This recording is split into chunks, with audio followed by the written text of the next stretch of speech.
ยินดีต้อนรับเข้าสู่หลอนไดอารี่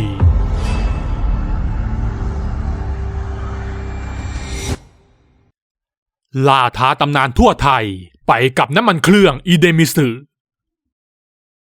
ก่อนชมคลิปนี้ขอคนละ1 ไลค์เพื่อเป็นกำลังใจให้ทีมงานด้วยนะครับน้อยได้มารับจ้างดูแลยายอุ่นที่เป็นคนชรานอนป่วยติดเตียง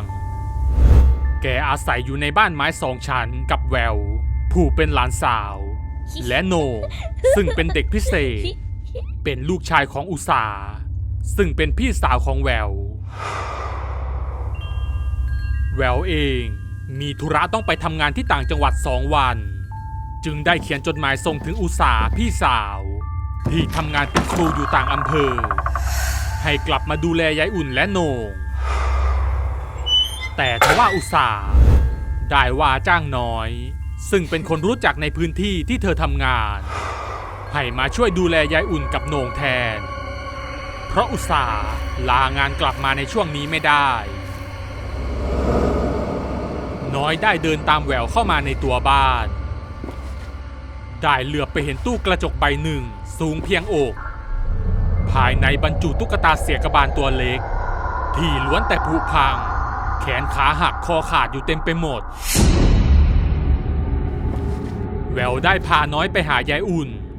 ซึ่งแกขยับตัวไม่ได้แต่กรอกตามองไปมาและส่งเสียงอื้ออ้าในลำคอบนโต๊ะในห้องมีตุ๊กตานางรำตัวหนึ่งแต่งชุดไทยตัวนางสวมชฎาสีทองทันทีที่เห็นน้อยก็มีอาการเสียวสันหลังอย่างประหลาดฉันอยู่กันแค่3 คนพรุ่งนี้หลังจากที่ฉันไปแล้วฝากช่วยดูแลโหน่งเป็นพิเศษหน่อยนะให้เล่นแต่ในบ้านนี่แหละรุ่งเช้าแววได้ออกเดินทางไปทำธุระน้อยเองก็ดูแลยายอุ่นกับโหน่งตามปกติพอถึงช่วงหัวค่ำก็ทำทุกอย่างให้ยายอุ่นจนเป็นที่เรียบร้อยก่อนจะพาโหน่งไปอาบน้ำน้อยได้เปิดไฟชั้นล่างทิ้งเอาไว้แล้วพาโหน่งเดินขึ้นไปชั้นบนโหน่งชี้ให้ดูห้องของตัวเองที่อยู่ด้านขวาแล้วห้องนั้นล่ะโหน่งน้อยถามถึงห้องที่อยู่ด้านซ้ายมือ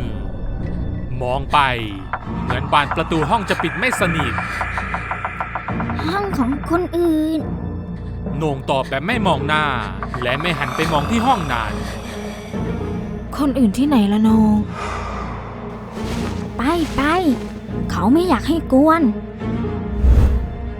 น้อยรู้สึกแปลกใจก็ตอนนี้มีเพียงยายอุ่นโหน่งและตัวเองยังจะมีใครได้อีกแต่ก็จำต้องเดินตามแรงดึงของโหน่งไปที่ห้องนอนอ่านนิทานให้ฟังหน่อย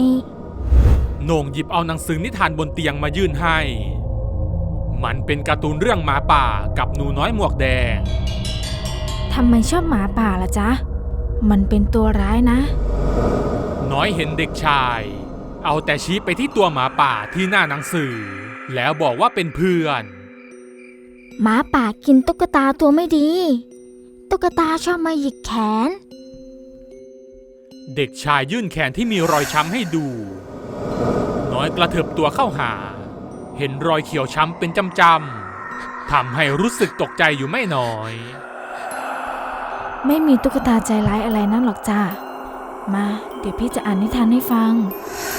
น้อยบอกเด็กชายอย่างปลอบใจก่อนจะเปิดหน้าหนังสืออ่านให้ฟังช้า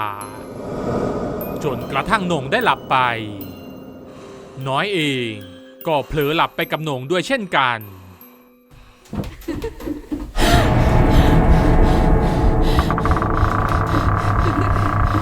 เมื่อชำเลืองมองนาฬิกาตั้งโต๊ะก็เห็นว่าเป็นเวลาตี 1 เศษด้วยความสงสัยน้อยจึงลุกขึ้นเดินมาเปิดประตูแล้วออกมาดูนอกห้อง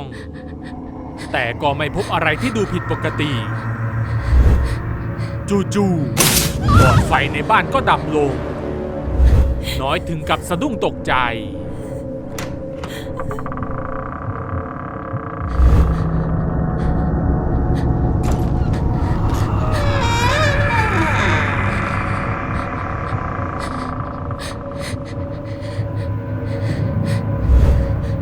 แล้วมันทำไม่สำเร็จ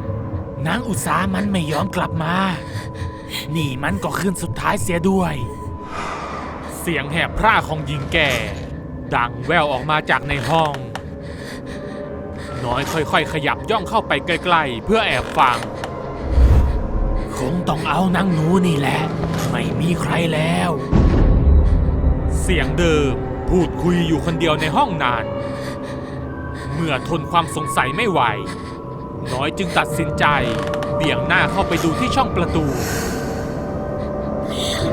ในห้องนั้นมีคนอยู่จริงๆ เป็นผู้หญิงในชุดรำไทยตัวนางสวมชฎาสีทองแวววาบนั่งหันหลังให้อยู่ที่หน้าโต๊ะทำพิธีกรรมขนาดใหญ่ มีเทียนไขหลายเล่มถูกจุดไฟสว่างไหวไปมาหญิงในชุดรำไทยเหมือนรู้ว่ามีคนจับจองจึงหันมาสบตากับน้อยที่กำลังแอบมองอยู่ใบหน้านั้นมันคือใบหน้าของยายอุ่นชัดๆแกลุกขึ้นยืนยกแขนขึ้นตั้งวงแล้วร่ายรำสลับกับกวักมือเรียกให้น้อยเข้าไปหา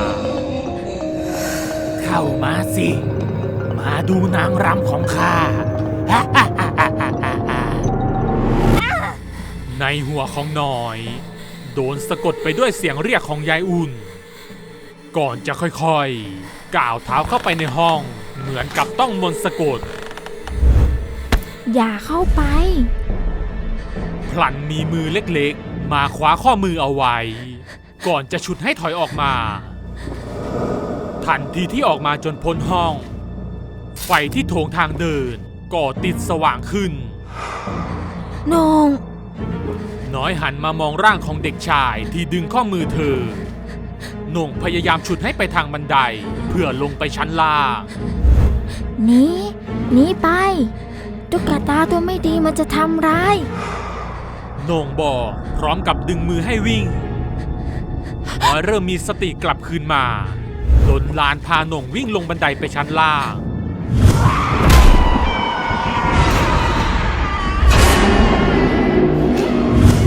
เธอพาโหน่งวิ่งผ่านโถงบ้านไปที่ประตูหน้าบ้านกระชากประตูเปิดออกแล้วพุ่งตัวออกไปแต่ทว่ายังไปไม่ถึงรั้วร่างนางรำชราก็โผล่มายืนขวางหน้าเสียก่อนสภาพของยายอุ่นตอนนี้คือร่างที่บวมอืดเขียวช้ำใบหน้าขาวซีดตัดกับขอบตาสีดำคล้ำน้อยจับมือโหน่งไว้มั่นเธอตัดสินใจจะพุ่งชนร่างของยายอุ่นแต่ทันใดนั้นเองโหน่งก็หันไปมองทางด้านหลังตะโกนบอกเสียงดังพร้อมกับชี้มือให้หันไปดูเพื่อนโหน่งมาช่วยแล้วหมาป่ามาแล้ว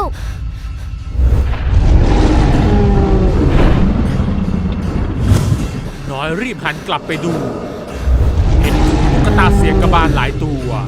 ลอยวูบผ่านหน้าไปแล้วพุ่งเข้าไปจับร่างของยายอุ่นยกขึ้นก่อนจะพายายอุ่นอุ้มลอยหายไปต่อหน้าต่อตาน้อยยืนตะลึงในสิ่งที่ได้พบเจอเมื่อตั้งสติได้จึงรีบพาโหน่งเดินไปเปิดประตูรั้วแล้วออกไปยืนอยู่ข้างถนนโดยไม่รู้ว่าจะไปทางไหนดีรู้แค่เพียงว่าจะไม่พาโหน่งกลับเข้าไปในบ้านหลังนี้อีกเป็นอันขาดเสียงหมาเห่าเสียงไก่ขันดังเซ็งแซ่ทุกอย่างกลับเป็นปกติเธอนั่งอยู่ที่ศาลารอรถริมทางมองดูผู้คนทยอยเดินผ่านไปมาบางคนมายืนรอรถสองแถวบางคนก็เหลียวมามองน้อยที่นั่งกอดโหน่งไม่ต้องกลัวนะหมาป่ามากินตุ๊กตาไม่ดีไปหมดแล้วเสียงเล็กๆของเด็กชายเอ่ยขึ้นมาดูท่าทางโหน่งคงจะพบเจอเรื่องพวกนี้จนชินเพื่อนของโหน่งคือเหล่าตุ๊กตาเสียกบาลที่กลายร่างเป็นหมาป่าคอยช่วยเหลือโหน่งไม่ให้ผีร้ายเข้ามาทำอันตราย ส่วนตุ๊กตาตัวไม่ดี ก็คือตุ๊กตานางรำผีสิงที่เมื่อคืนนี้มันคงเข้าสิงร่างยายอุ่นให้มาเอาตัวหน่อยไปเป็นร่างทรงแทนมันแหววเดินทางกลับมาถึงบ้านภายในวันนั้นพอเข้าไปในบ้านก็พบว่ายายอุ่นนอนตายคล้ายกับคนนอนหลับไม่มีร่องรอยการถูกทำร้ายใดๆหลังจากการพิสูจน์ศพจากทางเจ้าหน้าที่พบว่ายายอุ่นหัวใจวายตายในบ้านพบเพียงตุ๊กตานางรำเท่านั้นที่ถูกไฟไหม้ดำเป็นตอตะโกและไม่พบอะไรที่มากไปกว่านั้นน้อยจึงรอดพ้นจากมลทินทั้งปวงเพราะมีโหน่งเป็นพยานให้แหววกับโหน่งยังคงอาศัยอยู่ในบ้านหลังนั้นต่อไปส่วนน้อยก็ไม่ได้เล่าเรื่องนี้ให้ใครฟังเพราะถึงบอกไปก็อยากที่จะมีใครมาเชื่อคงมีแต่เพียงโหน่งเท่านั้นที่รู้เรื่องราวทั้งหมดภายในบ้านหลังนี้ติดตามเรื่องหลอนๆตอนต่อไปน้ำมันเครื่องอีเดมิสึจัดให้